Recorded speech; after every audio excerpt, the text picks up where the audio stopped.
Vamos incluir dentro da nossa conversa a primeira mulher a assumir o comando de policiamento da capital mineira, dedicada às causas sociais e presidente do PL Mulher em Belo Horizonte, Coronel Cláudia. Seja muito bem-vinda aqui ao nosso Faroeste Brasileira. Boa tarde, Segré, boa tarde à nossa bancada aí, boa tarde também à nossa audiência. Queria iniciar minha fala, primeiramente, agradecendo à Revista Oeste e a você pelo convite para participar, deixando aqui registrado, na oportunidade, a minha homenagem ao grande J.R. Guzzo, nossa inspiração, que se despediu de nós no último sábado, e que de onde estiver agora certamente seguirá sendo luz, como foi aqui, e nossa inspiração. Nos conta a tua opinião sobre tudo o que está acontecendo no Congresso. Pauta travada, ocupação da mesa diretora, Hugo Mota que está traindo algum dos dois lados, até agora fica muito claro que está traindo a direita, porque se elegeu prometendo ouros e moros para todos os lados e agora está aparecendo Hugo Mota que a oposição não queria ver.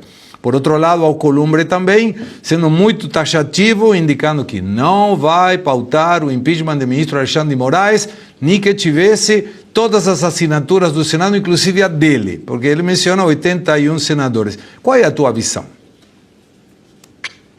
Ô Segré, primeiramente eu acho que o que a gente precisa avaliar é que nós aqui trabalhamos com as informações que nós conseguimos obter.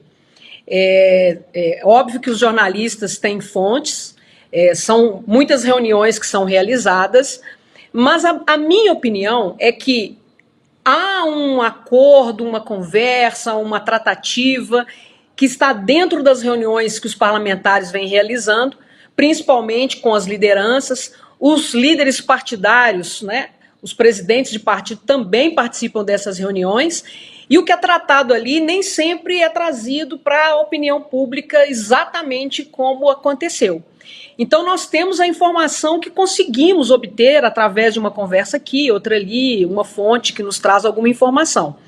A minha impressão, quando eu olho para tanto Hugo Mota quanto para Alcolumbre, é que eles estão sob uma pressão e farão certamente uma escolha de Sofia.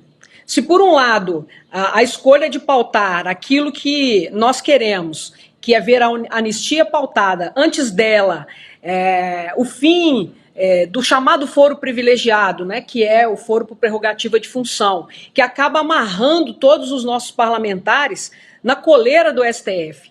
Quem tem processo no STF fica com muito receio de se posicionar da forma como deveria. E isso é, de fato, um problema. Vemos também no Senado Davi Alcolumbre falando que se tivesse 81 assinaturas, vê-se que ele tem alguma dificuldade com a matemática, porque se tem 81 assinaturas, a dele, por óbvio, também está incluída, fala que não vai pautar o processo de impeachment do ministro Alexandre de Moraes em nenhuma hipótese.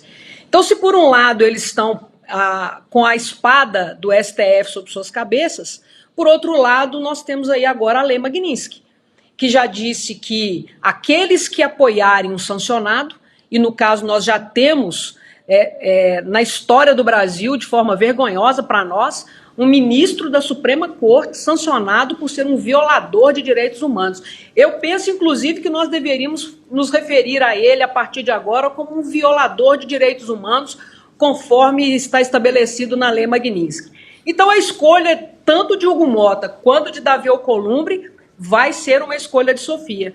A ver qual lado eles vão escolher estar. Evidentemente que a nossa população, além de buscar conhecimento, além de conversar com aqueles nossos próximos que ainda não entenderam o que está acontecendo, nós precisamos dar um voto de confiança aos parlamentares que elegemos. Nós vimos essa última semana como eles foram de forma muito firme estabelecer as pautas que interessam para o Brasil. Então, de nossa parte, vamos aguardar confiantes. Eu sempre falo com as pessoas com quem eu converso que nós, infelizmente, temos uma ansiedade de ver as coisas acontecendo. E isso é explicável, porque nós estamos cientes de que tem pessoas inocentes presas, senhoras idosas, passando por tortura. Vimos ontem uma senhora que foi agredida por uma presa. Sim. Então, isso faz com que a gente se sinta realmente ansioso para ver o resultado. Mas se nós olharmos para a história e vermos que a esquerda tem trabalhado durante quase 40 anos para chegar aonde chegaram, nós temos que ter tranquilidade, calma. Eu penso que as coisas vão acontecer e a nossa participação nisso é de continuar nos informando e levando a informação para quem ainda não a possui. E, evidentemente, que programas como o Faroeste Brasileira ajudam demais, porque trazem uma linguagem simples que nós podemos levar a todas essas pessoas. Acabou o monopólio da informação que a velha mídia tinha e queria continuar tendo, mas não vai. E termino aqui a minha fala nesse primeiro momento, dizendo ao Pitoli que sou muito fã, ouço a Auriverde pela manhã, e você, Segré, a primeira oportunidade que eu vi uma fala sua foi sendo entrevistado pelo Emílio no Pânico. E nunca mais esqueci do que você falou acerca do Bolsa Família, do exemplo que um pai passa para um filho, acordando ao meio-dia e não tendo o que fazer ou indo para o bar beber às custas de um recurso tão suado dos nossos impostos que ele recebe. Diferentemente daquela criança que vê o pai acordando e saindo para trabalhar. Claro. Foi a primeira vez que eu te ouvi. Parabéns. Muito obrigado, Coronel. Vou abrir para que a nossa bancada possa conversar contigo. Ana Paula. Coronel Cláudia, eu sou de Minas Gerais, fui sua eleitora nas últimas eleições. A Coronel, ela foi candidata a vice do Bruno Engler. É um exemplo de representação de Minas Gerais. A gente não produz só Dilma e Janones, não. A gente produz também e Pacheco. A gente produz Coronel Cláudia, a gente produz Nicolas. E, Coronel, aproveitando, né, a sua presença aqui hoje, apesar da nossa pauta ser bastante robusta, eu queria saber como que é a sua questão, porque você é uma pessoa que representa Minas Gerais e gostaríamos muito de vê-la, né, representando Minas Gerais no Senado ou na Câmara dos Deputados. Então eu gostaria de saber se você tem essa pretensão e como isso está caminhando aí na sua vida particular. Boa tarde, Ana. Bom saber que a bancada mineira está aí representada e muito bem representada, por sinal. Bom, como você mencionou, no ano passado eu participei da chapa majoritária para concorrer à Prefeitura de Belo Horizonte, sendo candidata a vice-prefeita de Belo Horizonte, candidata a prefeito, o nosso deputado estadual Bruno Engler, um jovem extremamente preparado e inteligente.